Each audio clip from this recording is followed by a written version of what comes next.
Olá, pessoal. Essa é a aula de sistemas distribuídos do dia 23 de agosto de 2021, turma de sistemas de formação da UFRA, Campus Paragominas.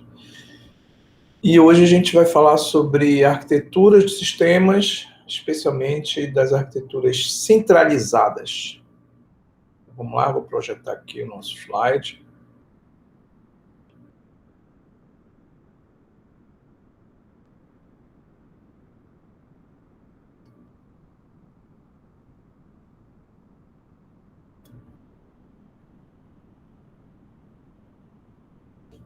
Só entrar pelo celular para fazer a visualização.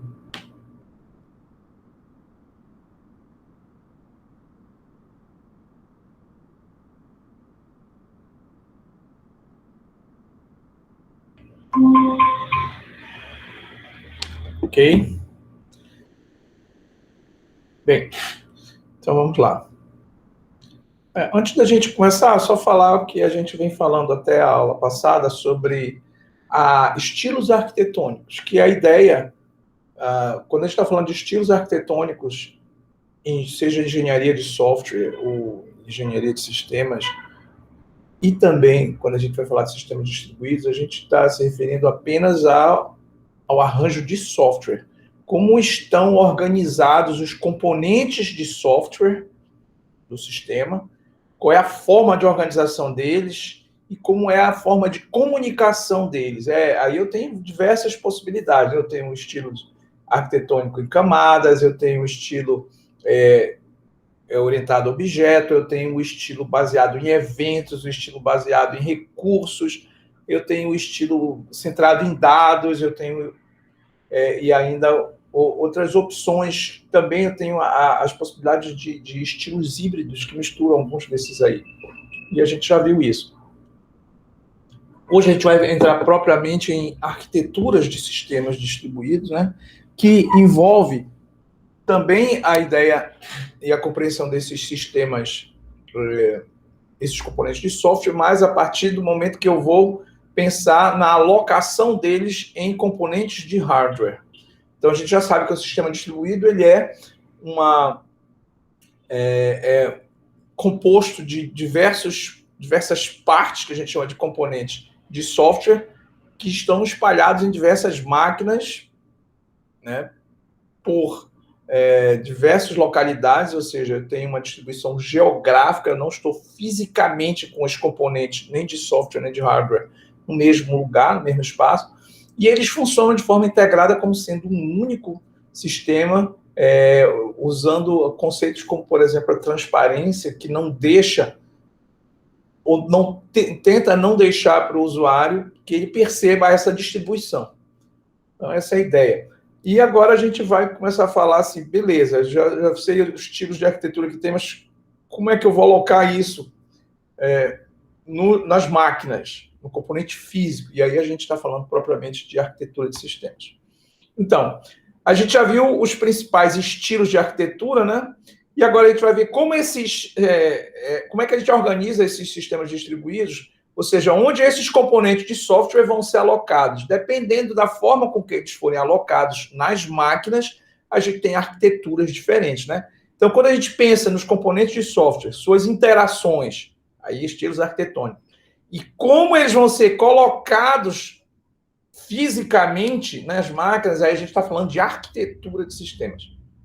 Basicamente, a gente pode dividir o tema em arquiteturas centralizadas e descentralizadas. Vou aproveitar aqui.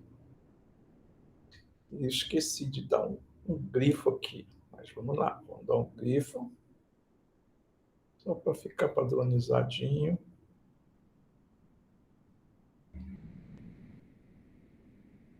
Voltando.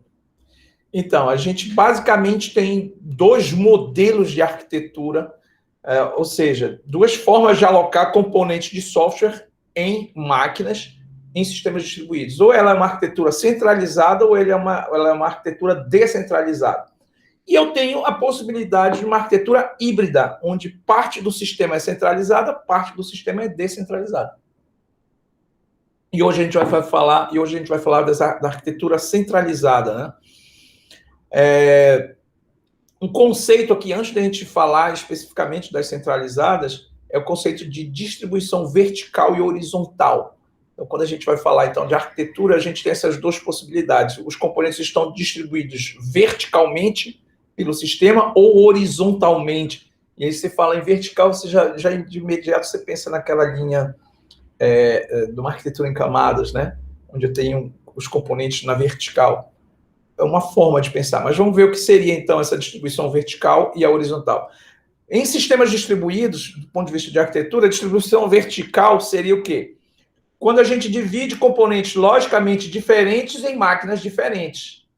Ora, então eu tenho distintos componentes, distintas unidades, distintos módulos de software, e eu vou pôr em máquinas diferentes. Isso é distribuição vertical, né? As funções são divididas logicamente por máquinas. Então, se eu tenho um software que faz a função A, eu vou ter uma máquina específica para essa função, né? Sendo uma máquina projetada para um grupo de funções. Então, eu tenho máquinas de acordo com conjunto de software. Imagina a questão de protocolos, né?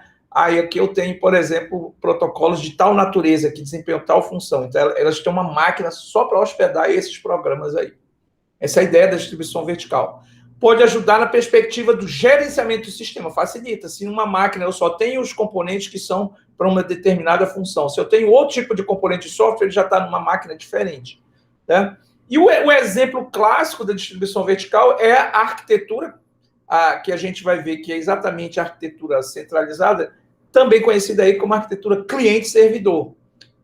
E aí a gente também vai ver que eu tenho aí a chamada arquitetura cliente-servidor multidividida. A gente pode fazer ela em uma camada, duas camadas, três camadas, por exemplo. É um clássico exemplo, tá, de distribuição vertical, uma arquitetura cliente-servidor. E a gente vai falar bastante que é exatamente a arquitetura centralizada.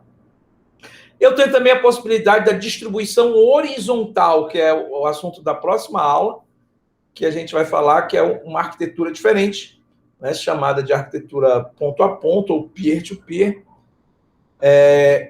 ou, também no termo que a gente vai ver mais à frente, arquitetura descentralizada, que seria a distribuição horizontal desses componentes. Um cliente ou um servidor pode ser subdividido em partes logicamente equivalentes, mas cada parte está operando em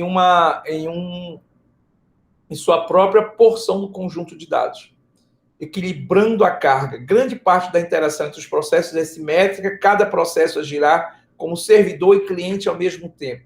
E aí é a ideia da arquitetura ponto a ponto, onde eu não tenho o software cliente e o software servidor. Eu não tenho a máquina cliente ou a máquina servidor.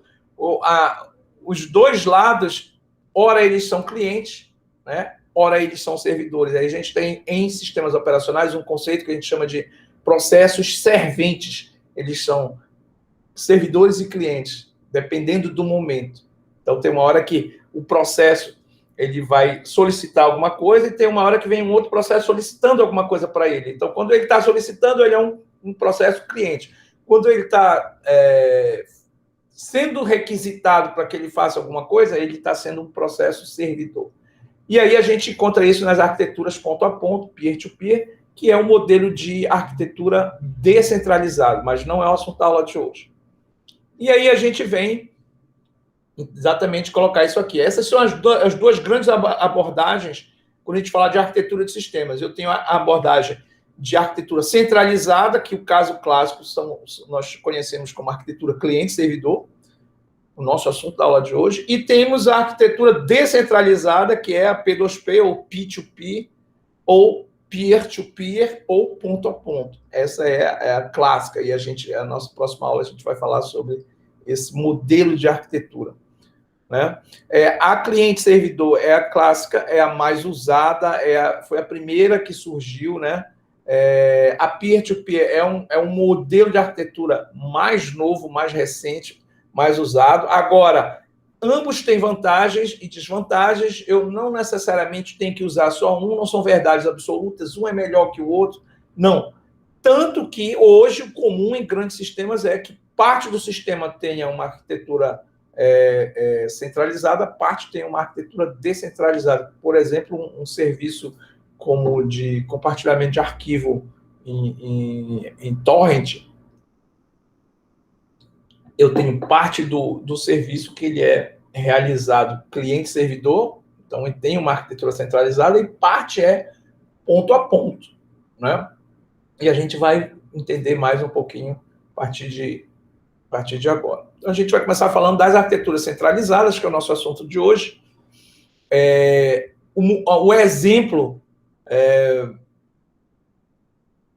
que é o nosso exemplo elementar de arquitetura centralizada em sistema distribuído, ele é conhecido como arquitetura cliente-servidor, né? E a ideia de chamar cliente-servidor é uma ideia conceitual que vem lá das redes de computadores, mas ajuda bastante. Quando eu penso que eu tenho algumas partes do meu sistema, componentes que precisam de algum serviço, então elas pedem um serviço. Aí esse pessoal é categorizado como cliente na minha arquitetura, né? E aqueles caras, aqueles elementos, aqueles atores que recebem os pedidos dos serviços, eles são considerados os servidores, né? Então, quando eu penso em termos de clientes que solicitam serviço de servidores, fica mais fácil para a gente entender e também para fazer o gerenciamento dessa complexidade que é um sistema distribuído. E aí eu tenho algumas abordagens, eu tenho pelo menos 3 abordagens básicas aí para essa arquitetura centralizada chamada de cliente-servidor. O primeiro é o mais simples, né? O mais antigo também, é o que a gente chama de modelo cliente-servidor básico. Qual é a ideia do modelo cliente-servidor básico? Algumas características. Eu tenho processos que oferecem serviços, né? Os servidores.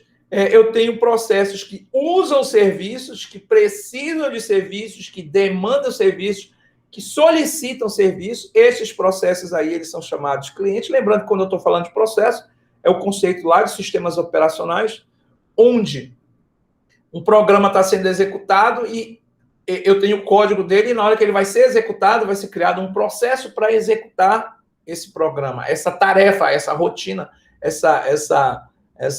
esse passo que tem que ser executado pelo computador, ele é executado em forma, os sistemas operacionais funcionam assim, criando-se um processo, eu crio um processo, executo aquele código e depois finalizo o processo. Não, já foi executado, já fiz. Então, eu tenho processos que vão solicitar, demandar de serviço, e eu tenho outros processos que vão receber demanda de serviço. Por isso, eu tenho processos clientes e processos servidores. Clientes e servidores podem estar em máquinas diferentes. Vejam, podem. Eu posso ter sistemas, arquitetura, onde cliente e servidor estão na mesma máquina. Posso? Posso. É um sistema local, de uma única máquina, mas ele é possível. Os clientes seguem um modelo de solicitação-resposta. Então, como é que funciona? O meu cliente precisa de alguma coisa, ele manda uma mensagem para o servidor pedindo alguma coisa.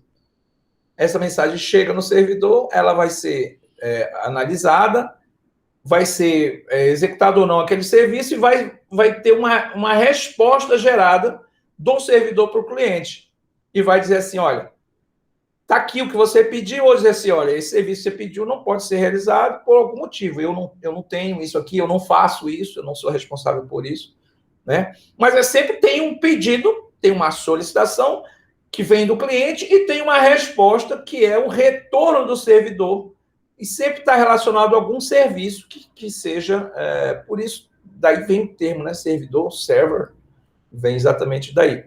Por isso que foi cunhado essa ideia de cliente-servidor. O cliente pede alguma coisa via solicitação e o servidor responde, ou dizendo alguma mensagem que não pode, ou atendendo e dizendo, está aqui o serviço que você pediu.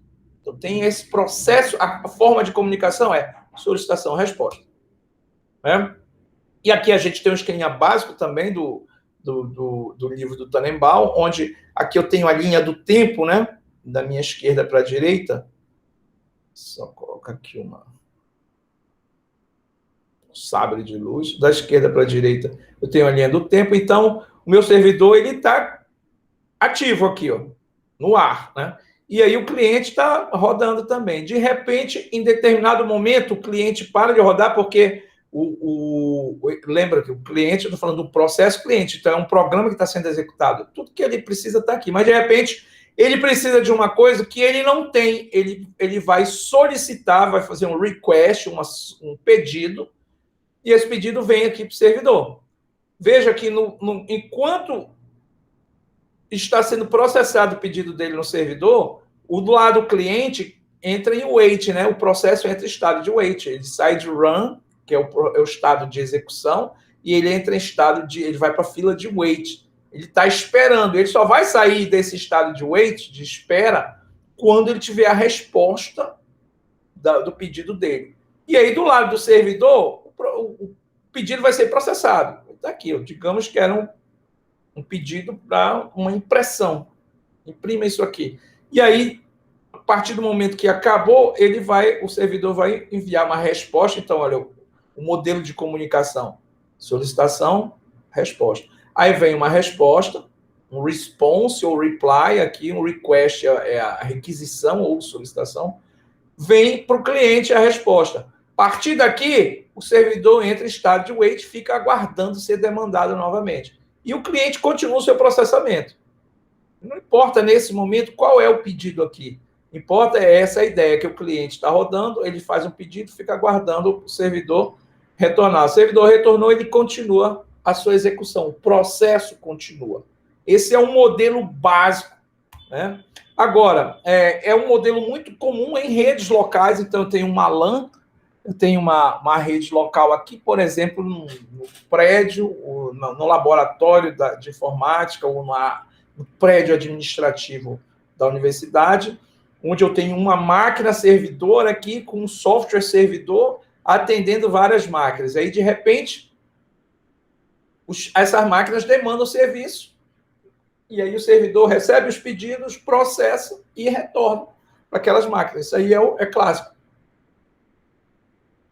Esse é o modelo mais antigo, simples também. Geralmente se usa um protocolo de comunicação não orientado à comunicação, não orientado à conexão. Eu não preciso estabelecer uma conexão, até porque é curta distância. Então, se eu for colocar um protocolo orientado à conexão, a gente vai implicar numa demora grande aí, porque eles implementam técnicas de tolerância à falha, que isso faz com que fique mais lento o serviço. Então, não precisa. Então, geralmente, como é uma rede local, ele tem um protocolo que não precisa se conectar. Ele está todo o tempo conectado.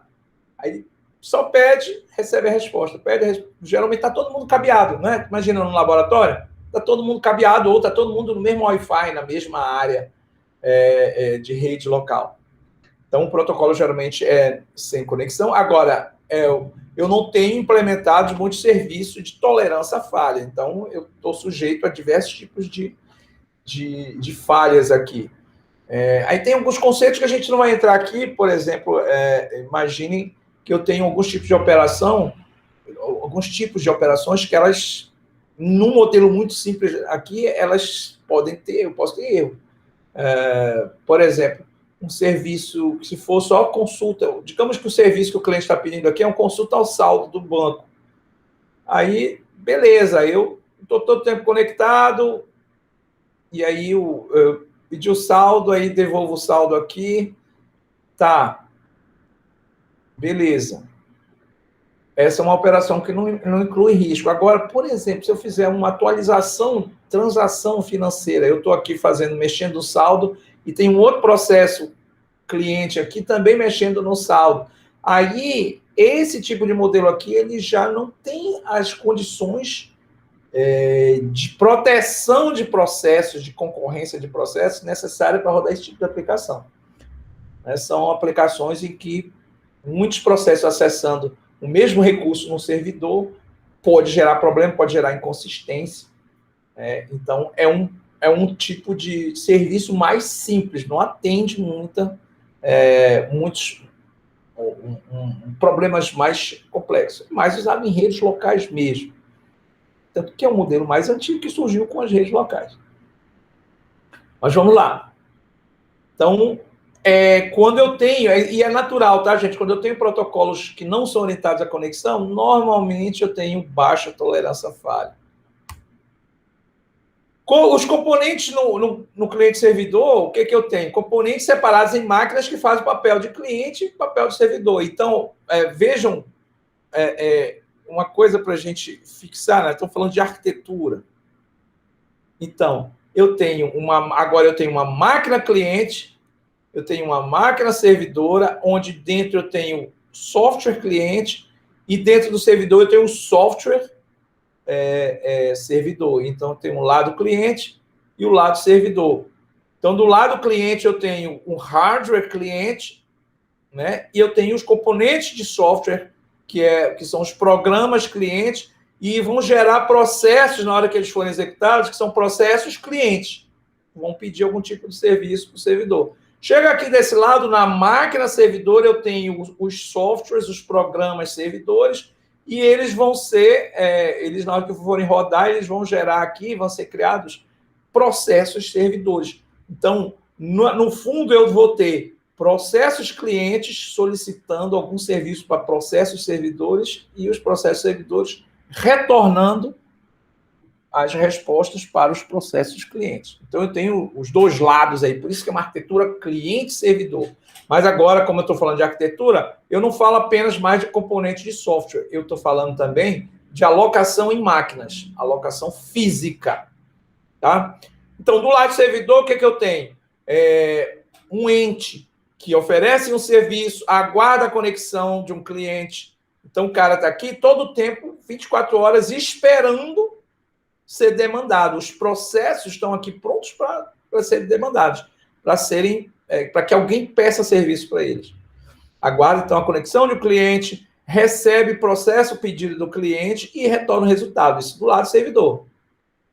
E do lado do cliente, tem algum tipo de serviço que vai ser demandado, eu vou me conectar com o servidor, eu vou enviar o pedido e eu vou guardar a resposta. Então, eu tenho dois lados hospedados em máquinas distintas, se comunicando, fazendo esse modelo de solicitação-resposta.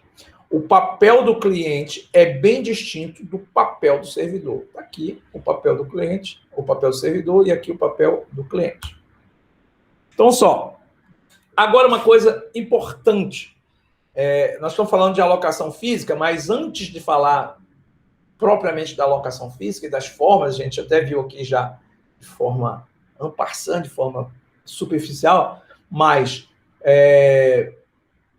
logicamente, do ponto de vista ainda de software, a gente divide esses softwares em 3 níveis distintos. Vejam que não é mais estilo de arquitetura. A gente já falou sobre estilo de arquitetura, que é forma de organização, hierarquia, forma de comunicação. Não é isso que a gente está falando agora.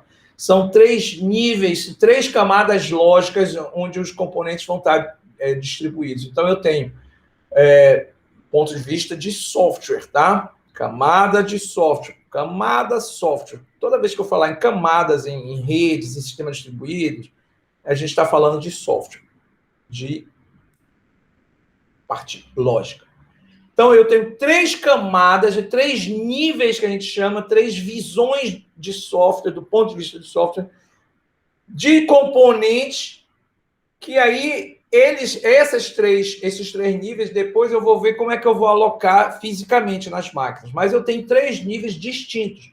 Eu tenho uma camada, que é a camada que a gente chama mais superior, um nível mais superior, que é o nível de interface do usuário. O que é esse nível? Toda a parte de software, que é da interação, tá? A interface, o formulário onde o usuário vai digitar os dados, vai pôr o nome, vai pôr a senha, onde ele vai receber a resposta também, né? A mensagem, o saldo, onde ele vai inserir lá a biometria dele, tudo isso é a parte da interface com o usuário. É a parte da interação, né, que a gente chama de interação humana-computador. Como é que vai ser feito? Eu tenho um nível que é chamada camada de interface com o usuário, e todos os componentes de software dessa camada, elas estão distintas, elas vão ficar aqui nessa camada que a gente chama de camada de interface do usuário. Um pouquinho mais embaixo, eu tenho uma outra camada de software num sistema distribuído, que ela é chamada camada de aplicação ou camada de processamento. Toda a parte onde eu tenho as tarefas fim do meu sistema, digamos que é um sistema de passagem aérea, onde vai ser feita a reserva. É um sistema de folha de pagamento, onde vão ser feitos os cálculos, onde estão os programas da folha de pagamento. Então, todos os componentes de software que são de aplicação, eles ficam nessa camada lógica chamada camada de processamento ou camada de aplicação. Então, todos os softwares que têm as funções de algum aplicativo, né? Mas eu não tenho os dados em si que vão ser processados, eu tenho o programa que vai rodar. Porque eu tenho uma terceira camada, que é a camada dos dados. Então, olha só, eu tenho uma camada que está os componentes de software. Estão os componentes de software que são da interação com o usuário, a interface, recebe dados e devolve dados para o usuário. Eu tenho a camada de aplicação, que é a camada de processamento, onde está o programa que roda e que executa minhas tarefas. E eu tenho uma terceira camada, que é a camada dos dados, porque imagina, o meu programa é de folha de pagamento, mas uma coisa é o programa da folha de pagamento, outra coisa são os dados para a folha. O que são os dados da folha? Os dados do quadro de pessoal, né?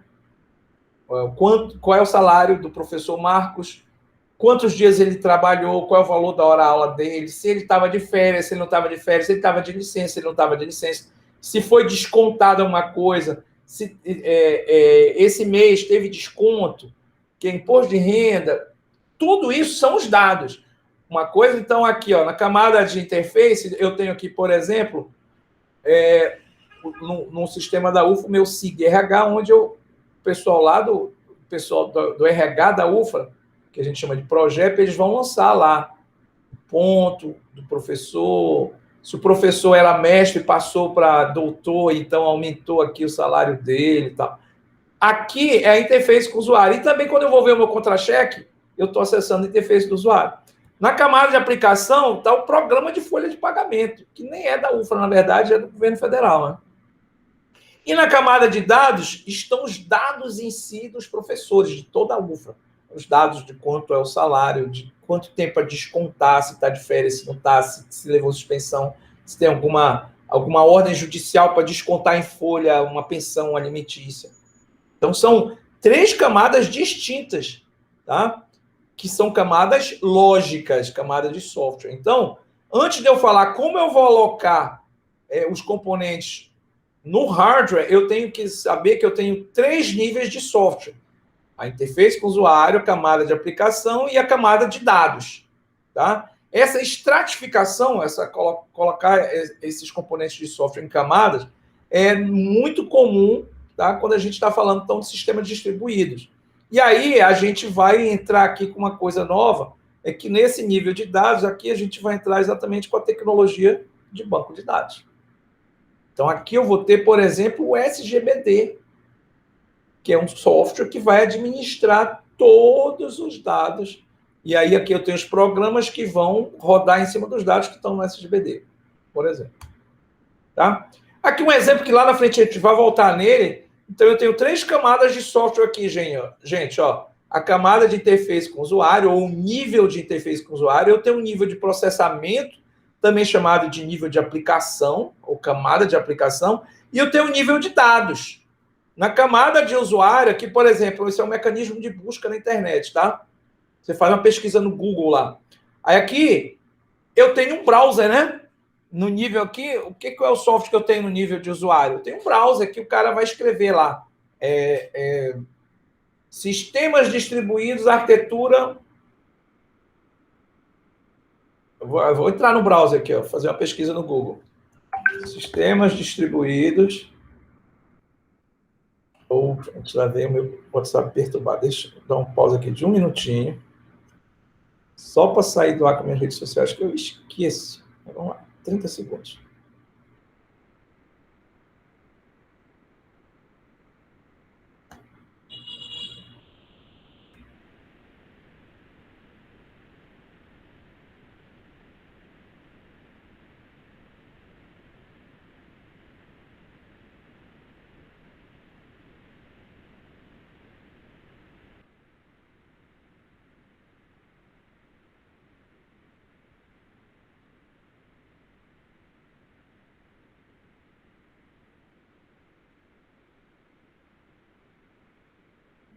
Já voltei.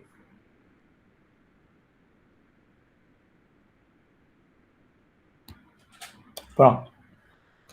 Então,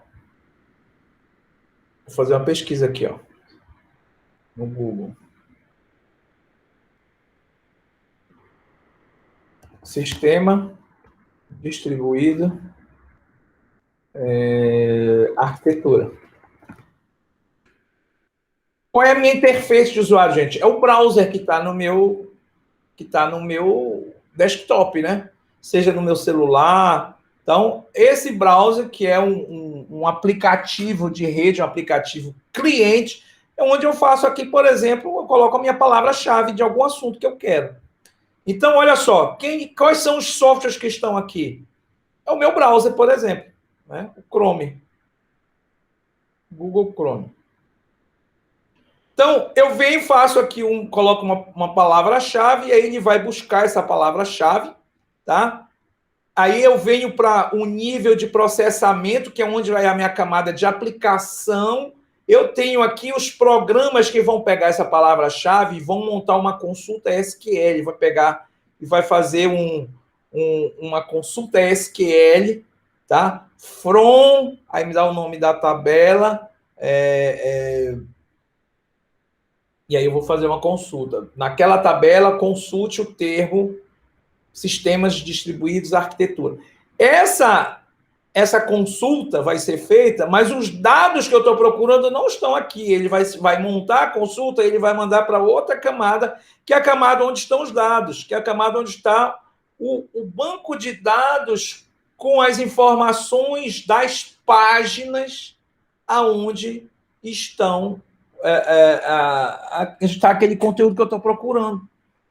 Então, voltando, eu venho aqui, vou fazer uma consulta, gerei a consulta SQL, aí eu mando aqui para o banco de dados, que é o banco de dados com páginas web, aí eu estou acessando os dados, aí beleza, aí vai dizer aqui, olha, o título das páginas web com as meta-informações, aí eu vou volto para a camada de aplicação e eu vou preparar minha resposta. Aí eu vou fazer o ranqueamento do algoritmo, quais são as páginas que são, em algum critério, as mais importantes, né? E aí depois eu vou gerar uma página HTML com aquelas páginas, com aqueles links para as páginas que tem o conteúdo que o cara está procurando. E eu vou devolver para a camada de interface de usuário exatamente isso aqui, ó. Uma lista, uma página HTML com vários links para conteúdos que estão de acordo com o que o cliente pediu aqui, ó. Então, eu cliquei aqui, né? E o usuário, isso é um sistema distribuído, ele tem a ideia que está tudo aqui. Não está, né? O que aconteceu? Ele fez a pesquisa, essa pesquisa veio para a camada de aplicação, foi feita uma consulta SQL, aí foi mandado para a camada de dados, aí aquelas páginas foram buscadas, foi devolvida para a camada de aplicação, aí ele passou um algoritmo de ranqueamento, quais são as mais importantes, e aí ele vai gerar uma página HTML, e essa página HTML vai ser devolvida para a interface de usuário, que é o browser. E aqui está a página no browser. Ou seja, eu tenho a visão aqui das 3 camadas de software do sistema distribuído. Agora, a questão é a distribuição dessas camadas de software pelas máquinas. Aí eu vou ter variações aí de arquitetura. Mas tudo isso é arquitetura centralizada, tudo isso é arquitetura cliente-servidor. Tá? Eu tenho outros exemplos aqui. Ó. Aqui, por exemplo, aplicação HTTP, essa que a gente já viu, todos os aplicativos que rodam em cima de HTTP. Uma consulta no browser, assistir uma página de YouTube, entrar no meu Facebook, entrar no Netflix, acessar um e-mail, acessar a DNS, tudo eu estou usando o mesmo tipo de visão em 3 camadas. Eu tenho a área de interface, eu tenho os softwares que são da minha camada de aplicação e eu tenho os dados ali dentro de algum SGBD. Tá? Então, essa é a ideia dos 3 níveis, da visão em 3 níveis dos componentes de software de um sistema distribuído. Aí a gente vai alocar isso, dependendo de como eu alocar na parte física, eu tenho aí variações, 2 camadas, 3 camadas físicas, e por aí vai. Então, eu tenho aqui, por exemplo, aqui a ideia de processos, tá? Eu tenho aqui uma máquina servidora, onde eu tenho um software servidor, aí pode ser um serviço web, pode ser, aí seria um HTTP, um serviço de YouTube, serviço Facebook, o serviço Netflix, o serviço de e-mail, um SMTP, o serviço DNS, o serviço FTP, todos eles são serviços orientados à conexão, por exemplo, né? Aí eu tenho diversos clientes e esses clientes pedem algum serviço para o servidor. Digamos que aqui fosse um servidor web, né? Servidor HTTP. Por exemplo, o Apache. Então, aqui eu tenho um browser, outro browser, dois no computador e um no celular. Eles pedem uma página, cada vez que sai um processo aqui está pedindo uma página, eu tenho um processo na máquina aqui também pronto para atender, na máquina servidora. E aí, a máquina servidora, através do seu software servidor, através dos processos servidores, vai responder aquele pedido que veio dos clientes. Aí a gente também tem o conceito de thread, que é um conceito também de sistemas operacionais, que é muito interessante, porque o processo ele é uma coisa que é muito demorada e muito cara computacionalmente para se criar. Então, os sistemas operacionais modernos, todos trabalham com a ideia de subprocessos, que são as threads, né? Então, um processo P1, ele pode ser dividido em várias threads. A thread T1, a thread T2, então, até a thread T20. Imaginem, gente, olha só, vamos dar um exemplo de thread. Olha aqui, ó. Eu tenho uma thread aqui nesse browser web aqui, que é o meu Google Chrome, eu tenho uma thread que é rodar o Google Chrome. Beleza. Cada vez que eu abro uma nova aba dessa aqui, eu vou fazer uma consulta. Olha, aqui eu vou abrir uma aba, quero consultar o UOL. Aqui eu vou abrir outra aba, eu quero consultar o Lattes. Aqui eu vou abrir uma outra aba, eu quero consultar o Instagram, escola virtual. Olha só, eu tenho um processo que é o processo do Google Chrome. Mas dentro do Google Chrome, eu quero acessar páginas que são diferentes em servidores diferentes. Aí eu crio threads diferentes. Então, uma thread vai tentar se conectar com o servidor do UOL, outra thread vai se conectar com o servidor do Lattes, outra thread vai se conectar com o servidor... Qual foi outro que eu entrei aqui? Da Escola de Governo, da Escola Nacional de Administração Pública. Tá? Então, eu tenho um processo que é o processo do Google Chrome, mas ele tem muitas conexões, é muito dinâmico, então eu gero as threads. Aí as threads são esses pequenos processos, né? E eu tenho um processo geral que é rodar o Google Chrome, e dentro desse processo eu tenho vários subprocessos, ou processos críticos, que são as threads. Essa é a ideia, tá? E vale para todos esses serviços aqui. Mas a visão em camadas é essa. Eu tenho um nível de interface de usuário, outro nível de software com os programas de aplicação, e eu tenho um nível de software com os dados. Essa é a ideia. Aí aqui, gente, a ideia aqui, né, no HTTP, onde eu tenho o lado cliente, o lado servidor, e o lado de dados aqui é uma camada de aplicação, o lado dos dados. Aqui a comunicação, a troca de mensagens, ida e vinda, isso é do livro do Kurose, são diagramas clássicos. Um sistema de e-mail, onde eu tenho o usuário com o seu software de e-mail, aí ele quer acessar a sua caixa postal, aí a sua caixa postal a minha é do Yahoo, eu quero comunicar com a da UFRA, que é .edu.br. Então, eles se comunicam internamente via protocolo SMTP. Então, os servidores estão se comunicando entre si e depois os usuários daquele servidor se comunicam com ele. Então, eu tenho também o mesmo tipo de arquitetura. Arquitetura cliente-servidor aqui. Também na organização de um sistema DNS, vocês já devem ter estudado, e a gente já falou várias vezes sobre a arquitetura DNS, que é uma arquitetura distribuída, onde eu tenho os endereços IPs de todos os servidores, mas existe toda uma organização. Eu tenho os chamados servidores DNS de raiz, né? Existe uma hierarquia, uma árvore hierárquica aqui, aí depois eu tenho os DNS.com, o DNS de organização, os .org, os DNS.edu, que são de universidades, eu tenho os DNS de países, .com.br, .it de Itália, .jp de Japão. Então, eu quero descobrir qual é o e-mail da UFRA. Aí eu tenho que vir no servidor de raiz. Aí o servidor de raiz vai me dizer assim, olha, o Brasil.br é esse bem aqui. Aí dentro do .br, as universidades estão nesse bem aqui. E dentro das universidades, a UFRA está bem aqui. Ó. Aí bem aqui está o número IP do servidor da UFRA. Aí, quando eu conseguir chegar bem aqui, eu tenho o número IP que eu vou precisar para fazer a conexão com o servidor e pedir a página lá. Essa é a ideia.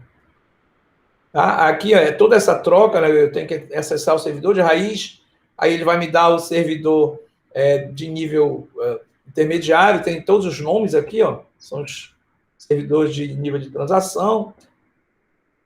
Eu peço, aí o servidor de raiz vai me dar o número IP do servidor de segundo nível. Aí eu peço para esse servidor, se eu quero da UFRA, aí ele me devolve o IP do terceiro nível. Né? Aí eu consegui o IP do terceiro nível, que é onde tem o endereço do IP da UFRA. Aí só então eu vou poder discar e estabelecer conexão com o site da UFRA. Esse é o modelo do DNS e é um modelo cliente-servidor, arquitetura centralizada. Agora, como é que eu vou alocar esses 3 níveis de componentes, o nível de interface de usuário, o nível de camada de aplicação e o nível de camada de dados em máquinas? Aí eu tenho o que a gente chama o conceito de arquiteturas multidivididas. Tem 3 possibilidades. Ou está todo mundo numa máquina só, ou está todo mundo em 2 máquinas, ou eu estou em 3 tipos de máquinas diferentes. Mas se tiver todo mundo numa máquina só, nem rede eu tenho uma aplicação local. Eu implementei aqui no meu computador. Em duas máquinas, eu tenho uma máquina para os softwares clientes e uma máquina para o software servidor, é o mais comum. Mas eu posso ter os meus 3 níveis em máquinas distintas. Máquinas para interface de usuário, máquinas para a camada de aplicação e máquinas separadas para a camada de dados, para ficar nos bancos de dados fisicamente. Quanto maior é o sistema distribuído, a chance é que ele tenda e penda para uma arquitetura de camada física de 3 camadas. Tá? Então, a gente viu que os componentes lógicos são divididos nesses 3 níveis, usuário, aplicação e dados. Mas de que forma eu posso alocar esses componentes de software em componentes de hardware? Né? A forma mais simples é ter apenas dois tipos de máquina, a máquina cliente e a máquina servidora. Né? Já falei, eu posso ter numa máquina só, mas aí eu não tenho nem a ideia de rede. É uma aplicação local. Estou em rede, eu já estou em máquinas distintas. Então, eu posso ter uma máquina cliente e uma máquina servidora. Na máquina cliente, geralmente, a ideia é que eu tenha apenas os programas que implementam a interface de usuário, ou seja, só esses caras aqui. Né? Aqui. Eu tenho uma máquina só com esses caras aqui, e a outra máquina, que é a servidora, vai estar com esses 2 níveis aqui. Essa seria a ideia. A máquina servidora, todo o resto. Ou seja, os programas de aplicação, de processamento e o banco de dados. Com essa configuração, tudo é feito pelo servidor. Do lado do cliente, eu vou ter um terminal burro. Né? Se a minha máquina só fizer interface de usuário, gente, ela é um terminal burro, ela não processa nada. Ela só é um escaninho. Ela é um socket. Ela é uma passagem onde eu passo dados. Mas ela não processa nada. Mas os sistemas antigos eram assim. A gente chamava de terminal burro. Ele não tinha capacidade de processamento. Era só para entrar dados e receber dados de volta. Tá? Com essa configuração, onde tudo é feito no servidor, lá do cliente, a gente diz que a gente tem um terminal burro. Ele é responsável apenas por receber e apresentar os dados de volta. Mas uma alternativa melhor, que já é o mais comum, é organizar clientes e servidores e distribuir os 3 níveis lógicos, usuário, nível de aplicação e nível de dados, em máquinas existentes. E aí a gente começa com a chamada arquitetura de 2 camadas físicas. Então eu tenho máquina cliente e máquina servidora. Né? Aí uma parte dos componentes vão ficar na máquina cliente, uma parte dos componentes vão ficar na máquina servidora. A distribuição dos programas pelas máquinas, faltou um acento aqui, eu já vou consertar em tempo real.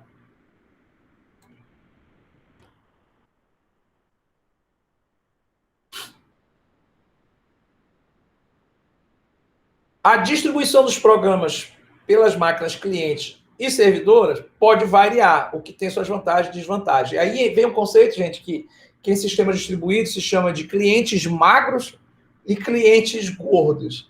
Né? É isso mesmo, do inglês thin clients, thin de T-H-I-N, são clientes magros, finos, literalmente o termo é fino, e fat clients. Eu sempre achei engraçado isso. Mas o termo é esse. O que seria essa ideia de cliente magro e cliente gordo? No modelo de cliente magro, a máquina cliente tem apenas os programas básicos de interface do usuário. Tá? Imagina que na máquina cliente você tem ali simplesmente um terminal de acesso a saldo. Sabe aqueles totens que tem, tu entra ali, tu só pergunta, os dados não estão ali, os dados estão em algum lugar, ele só vai receber teu pedido e vai devolver algum resultado. Isso é o que a gente chama de cliente magro. Na máquina cliente tem apenas os programas básicos de interface de usuário. E quando é que eu tenho clientes gordos? É quando do lado do cliente eu não tenho apenas os dados de interface de usuário, mas eu tenho uma parte também dos dados da aplicação, então uma parte do processamento é feito do lado do cliente. E, às vezes, uma parte dos dados também está do lado do cliente. Aí a gente diz que a gente tem um cliente gordo, fat client. Tá? Aqui a gente tem um esquema clássico também do Tannenbaum, onde eu tenho desde do cliente magro, que é esse primeiro aqui, o A, ao cliente gordo, que é o caso máximo aqui que esse cliente é. Tá? Imagina aqui, olha, eu tenho os 3 níveis, né? Níveis de interface de usuário, nível de aplicação, nível de banco de dados. Agora, essa minha linha aqui é exatamente o que separa de máquina cliente para máquina servidora. Estou falando de hardware. Então, esse aqui é o meu limite de hardware. Tá? Então, veja aqui, no cliente magro, eu tenho todos os componentes de software, inclusive uma parte da interface de usuário, está do lado da máquina servidora. Do lado da máquina cliente, eu tenho apenas uma parte dos componentes de interface do usuário. No meu cliente gordo, que é o caso aqui, basicamente eu só tenho um banco de dados do lado, que são os dados mesmos pesados que estão do lado do servidor. O resto já está tudo dentro do cliente, olha. Total a interface de usuário, a aplicação está toda aqui, parte dos dados já estão aqui também. Claro que o processamento desse aqui vai ser muito mais rápido. Agora, eu preciso de maior poder de processamento aqui. Tá? E aí eu tenho diversas variações, né? Entre o cliente magro e o gordo, veja que são 5 estágios no final. Então, eu tenho uma opção aqui, que é o B, onde toda a interface de usuário está na máquina cliente, o resto está na máquina servidora. Eu tenho aqui toda a interface de usuário e parte da camada de aplicação estão na máquina do cliente e o resto na máquina do servidor. Aqui eu tenho toda a camada de interface com o usuário, mais toda a camada de aplicação do lado do cliente e do lado do servidor eu tenho apenas o banco de dados. E aqui no caso extremo, que é o cliente gordo propriamente dito, o meu cliente ele tem toda a camada de interface de usuário, ele tem toda a camada de aplicação e parte dos dados, mas parte dos dados mantém lá do lado servidor, senão não seria cliente-servidor, seria só cliente, né? E seria uma aplicação local. E aí tem diversas possibilidades aqui. Esses dois aqui são os mais usados em sistemas distribuídos atuais, tá? O modelo D e o E. Bem, outra alternativa, gente, é quando a gente... e aí os sistemas grandes, eles são assim... Eu implemento os 3 níveis de software, os 3 níveis lógicos, em máquinas separadas. Então, eu tenho máquina cliente, eu tenho máquina de aplicação e eu tenho máquina de dados. Esse é o sistema tradicional mesmo, distribuído, moderno. Então, são centralizadas arquiteturas, são arquiteturas multidivididas, mas elas implementam as 3 camadas lógicas, mas elas implementam em 3 camadas físicas. Então, eu tenho as máquinas da camada cliente, as máquinas da camada de aplicação e as máquinas da camada de dados. Vejam que aqui eu só tenho máquina cliente e máquina servidora. Aqui eu vou ter máquina para cada uma das 3 camadas lógicas. Máquina de usuário, de interface de usuário, máquina de camada de aplicação e máquina de camada de dados.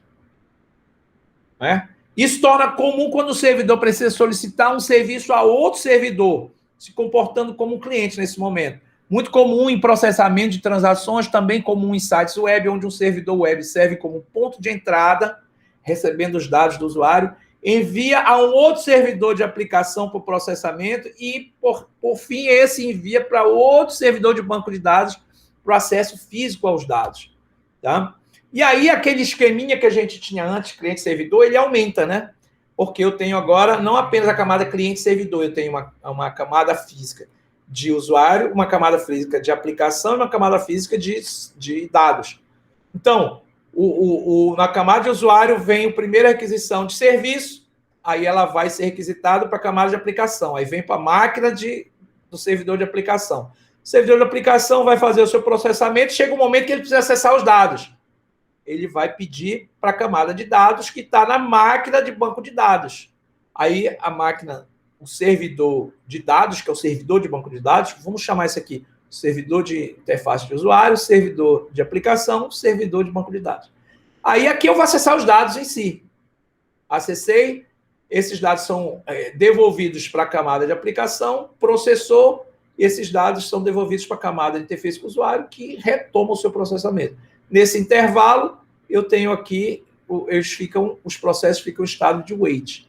Né? Essa é a arquitetura de 3 camadas físicas. E aí é a implementação física daquele modelo que a gente viu lá de uma consulta do Google. Então, eu tenho a interface de usuário sendo o meu browser, está aqui o meu browser, né? Ele é o software e ele está onde, gente? Está hospedado no meu computador ou no meu celular. Então, ele está na máquina do cliente. Tá? Eu tenho aqui os serviços de aplicação, de camada de aplicação, e eles estão onde? Eles estão nos servidores de aplicação da Google, que são máquinas específicas que estão lá nos servidores da Google para rodar os programas.